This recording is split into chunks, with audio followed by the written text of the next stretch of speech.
Hey friends, welcome back to the Healthy Balanced Mama podcast. Today I am so excited to begin a new series with you all. I have gotten a ton of feedback that you want to dig in more into the 10 principles of intuitive eating. So for the majority of the summer, what I'm going to be doing is digging deeper into the 10 principles from my perspective as a holistic nutritionist and an intuitive eating counselor. I know many of you are busy mamas whose lives get even busier as the summer warms up, with big kids home if you have elementary or middle school or high schoolers, and more time spent outside. So I wanted to keep these episodes short and sweet, but super informative to help you move forward in your journey to intuitive eating. I'm Kristin Dovbniak, holistic nutritionist and mama of two, and this is the Healthy Balanced Mama podcast, where I believe every mama is a super mama, and you deserve to feel like one too, and you don't need to go on another diet to do it. This is a podcast about ditching the diet dogma, embracing intuitive eating, real food, and living healthy, happy, and whole. Just a reminder for those of you who don't know what intuitive eating is a self-care nutrition framework developed by dietitians Elise Resch and Evelyn Tribole, who has been my mentor in becoming an intuitive eating counselor, that is based on 10 principles and verified over 100 studies now to be effective in helping those that implement the principles become more in tune with their bodies, make peace with food, honor their hunger and fullness cues, and nourish themselves without dieting. It's not the hunger and fullness diet, and it's not a weight loss plan, but a framework to help you develop the skills to eat in a way that works for you. To learn more about the 10 principles, check out episode 4, the 10 principles of intuitive eating, where I give a whole outline of all of them. And I'll link that in the show notes for you to go and listen. So today's episode, we are starting at the beginning and chatting about principles 1 and 3, reject the diet mentality and make peace with food. Now, I chose these to start with because I believe it's really impossible to truly implement the other 8 principles, except perhaps honoring hunger and fullness, without really ditching diets and making peace with food. So what does it even mean, and why is it important to reject the diet mentality? Let's define diet for a second. A diet is anything that tells us to restrict, remove, track, count, or measure our food in the name of health or weight loss. It doesn't matter if it's marketed for weight loss or as a wellness plan. If it's promising results from restriction, it's a diet. And the thing is that we know by now diets don't work in the long term. Sure, they might get you results in the short term, but it's a myth that short-term plans will produce long-term results. I actually wrote a whole post about this on my blog, and I will link that in the show notes, so if you want to read more into it. But here is the Cliff's Notes version as to why we know dieting doesn't work. We know that somewhere around 80 to 95% of so-called successful diets result in complete weight regain within 2 to 5 years. So that's about a 15 to 5% chance that you will actually succeed in maintaining your weight loss. That's not very good odds. So there was also a 2006 study done on adolescents, so teenagers, with a 5-year follow-up that showed that the adolescents that dieted increased in their body mass over their peers 5 years later. Studies have also shown that focusing on weight doesn't actually improve our health outcomes. In fact, dieting itself predicts future weight gain through changes in metabolism and enzymatic processes, as well as increasing binges and cravings. But weight aside, chronic dieting has been shown in many cases to be more detrimental to health than remaining overweight. It has been shown to have increased risk of premature death and heart disease. The Framingham Heart Study, which lasted for more than 30 years, showed that regardless of initial weight, those whose weight cycled, so went up and down, had a higher overall death rate and twice the normal risk of dying of heart disease. And other studies have shown similar results as well. It also changes body fat storage, especially toward the abdominal area, which physiologically speaking is the most dangerous area because it's the area that surrounds our major organs. So even when fat is lost, so is muscle, metabolically active tissue, and fat is eventually regained. So you're changing your body composition, but it's not necessarily in the way that's going to support your health. And one of the studies that I find most interesting when going through the intuitive eating counselor training was the Biggest Loser study. So most of you are familiar with the Biggest Loser study. It was a TV show that was on a number of years ago, and they actually just said that it's coming back and it's been kind of reworked as wellness, which is really terrifying because basically what they did is they put these different individuals who are at a very high weight and they put them on a very extreme diet. And there was a competition to see who could lose the most weight.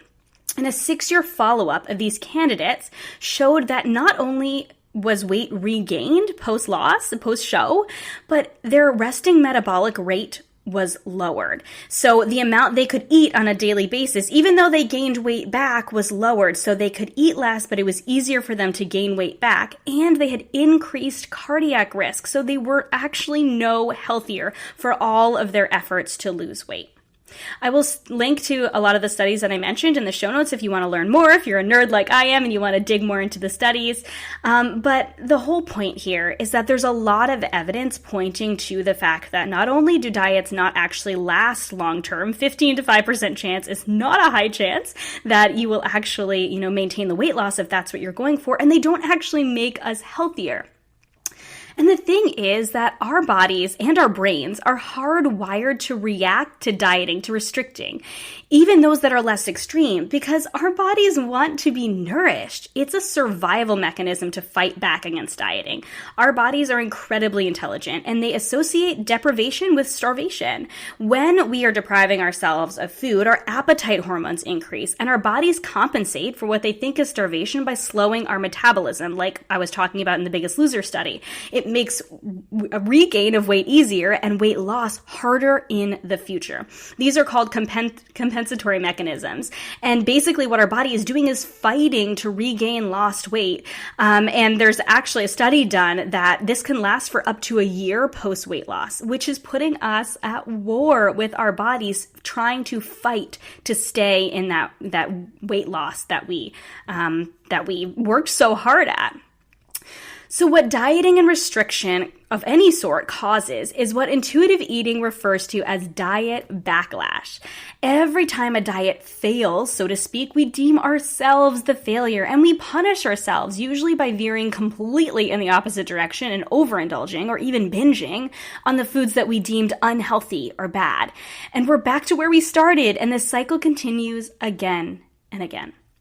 And I get it. Ditching the idea of diets or restriction can be scary, especially if you want to get healthy. You genuinely just want to be healthier, and you've heard that the only way is by restricting your food intake, cutting out all sugar, not eating any carbs or any of those things. Or you're just afraid that if you stop tracking, measuring, and counting, you'll be lost and just eat all of the things. Well, that's what the research shows dieting does anyway. We restrict, and then we eat all of the things. So what are you waiting for? The truth is, dieting is a futile attempt at controlling our bodies because it keeps us from truly tuning in to our body's actual needs. It creates disconnect from our body's wisdom. We know the diet won't last forever, so what do we do after? When we are more and more removed from our hunger and fullness cues, relying on portions, we don't know how to naturally balance fun foods with so-called diet foods. And we don't know how to live post-diet, and we're stuck in this perpetual state of either dieting or not dieting. And oftentimes we kid ourselves into thinking that we'll continue to eat the meager portions and create habits out of the plan that keeps us so restricted. But the reality is this simply isn't true the majority of the time. And if it is, it's usually because it's turned into disordered eating. So what's the alternative then? If we want to ditch the diet mentality, what is our alternative? Our alternative is principle 3. It's making peace with food. Making peace with food means we make peace with all foods. It means taking the guilt and shame away from our food choices and allowing our bodies unconditional permission to eat. We ditch the good and bad labels around food, and food becomes neutral. Kale becomes as nutritious as a cookie because each of them serves us in some way at different times. No one is going to argue that there's a higher nutrient density of kale, but sometimes we need a cookie and sometimes we need kale. And when paired with the other principles of intuitive eating, like tuning into hunger and fullness and eating for physical rather than emotional reasons, making peace with food means we can enjoy all foods without pretense, without moral judgment of our character or worth after eating a food off plan or out of the ordinary. And food becomes enjoyable again. We can enjoy having foods that are a little bit more of a treat because there's no guilt attached to it. And we can make choices that serve us on a daily basis and feel really good without being restricted. When food is enjoyable, making choices that serve us isn't hard because we want to feel good. We're not eating in a certain way, restricting because we were bad, because we had dessert last night, so we need to eat a salad for lunch. Or on the flip side, we're not eating a whole tub of ice cream, even though we know it doesn't feel good, because we blew our diet and we might as well do it. Making peace with food means calling a truce with the fight against food and giving yourself complete permission to trust your body and learning what works for you. And again, I know it can be scary, and there might be an adjustment period where you do eat all of the things for a while. This is normal and natural, and especially if you've been dieting or depriving yourself for a long time or even a short time. But the thing with food peace is that it doesn't last. Food peace lasts, but the adjustment period doesn't last. Once you begin to trust that your body will tell you when to eat and when to stop, and that you can make choices that serve you without going on a diet, the desire to eat all of the things will fade away because you can eat all of the things whenever you want to. It's not like you can only eat these treat foods on your cheat day. You can eat them at any time. A Wednesday afternoon is just as good a time for a cookie as a Saturday afternoon. There is no difference anymore. And the same thing goes with, eating a salad. Sometimes you want a salad for dinner. Sometimes you want a burger. But this starts with ditching the diets once and for all. Principle 1, and making the decision to make peace with food. So let's talk practical steps. I want to leave you with a few practical steps to begin the process of ditching diets and making peace with food. Number 1, begin to recognize and push back against the diet mentality. This means beginning to recognize where the diet voices show up in your own head and in other places in your life. These are things you tell yourself and things that you hear in society. Things like, I should eat this, or I shouldn't eat this, getting rid of those shoulds and shouldn'ts. Or X food is good and X food is bad, or even healthy or not healthy. Again, yes, food has different nutrient densities, but food can be healthy for different reasons. Or phrases like, this is the last time I'm ever eating this food. And then what you can do is begin to push back when you start recognizing these phrases, recognizing these voices in your head or in society. You can push back with, my body tells me what I should or shouldn't eat. I just have to listen. Or I am choosing what serves me in the moment. You can also push back with, food has no morals. It is not good or bad. Healthy is different for everyone. I choose what foods nourish my body. You can download my Ditch the Diet Dogma worksheet. There's a link in the show notes to utilize one of my favorite resources for beginning to push back against the diet mentality. Basically, it has a list of these type of phrases and then responses. Then you can write your own, the type of things that consistently go through your head or the things you hear a lot in society, like carbs are bad. And, you can push back against it with, carbs are not bad. Carbs are a necessary part of our diets, and I will eat the amount that works best for me. So the second thing, going right along with this, is to forget the food rules. I want you to write a list of the foods you restrict, consider bad, beat yourself up for eating, or just generally freak you out. Sometimes these are foods that are higher in fat or sugar, restaurant foods, or foods you don't deem clean. These foods that tend to come up when you recognize the diet mentality creeping in. Take note of the rules you have surrounding food, like I can't eat after 8 p.m. or I don't eat high-fat foods. So take this list and start to ask yourself if these rules are actually serving you. This is digging deep here, okay? So ask yourself, how do these rules help facilitate joy and pleasure around eating? Do these rules allow me flexibility in my eating? How do these rules give me space to discover the foods I really enjoy and I really want to eat? Are these rules controlling how much, when, or what I'm eating? How are these rules helping me to trust my own ability to regulate the amount of food that's appropriate for me? How do these rules help me pay attention to my own hunger and fullness signals? And most importantly, how do these rules help me become an intuitive eater and live a healthier life? Number 3 is then to practice making peace with food.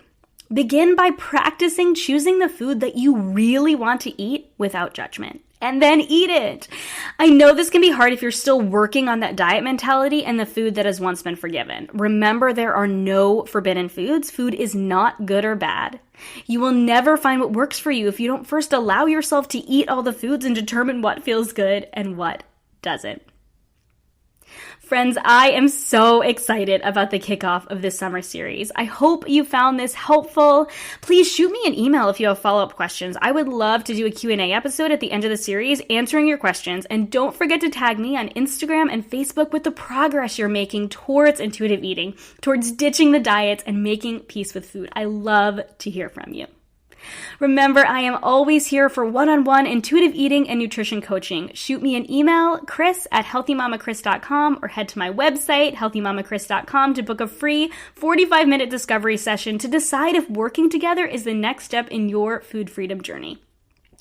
Local friends, I am so thrilled to be putting on a 2-hour workshop on July 20th with my friend Alyssa Knapp, fellow mama, mindfulness coach, and owner of Integrated Wellness RI, called Less Stressed Mama, all about mindful eating, moving, and living for mamas. We are offering this introductory workshop at a special price of $25, and spots are extremely limited, so if you are interested, sign up today at the link in the show notes. Thank you, friends, so much for listening to this episode of the Healthy Balanced Mama podcast. I truly hope it encouraged and inspired you today to live a healthier life without restriction. If you enjoyed this podcast, would you do me a huge favor and give it a star rating and review in iTunes? Every rating, review, and subscribe helps this podcast be seen and heard by more women who need to hear it. You can find me, Kristin, on Instagram and Facebook at Healthy Mama Kris, or on my website, healthymamakris.com. And don't forget to join us in the newly launched Supermama Society, a monthly membership to help you tune in to your intuition and nourish yourself without restriction, to live like the supermama I know you are. As a reminder, the information and opinions on this podcast are intended for information and inspiration only and are not a substitute for professional medical advice or treatment. Please consult with your healthcare practitioner before making any changes. Have a beautiful day, friends.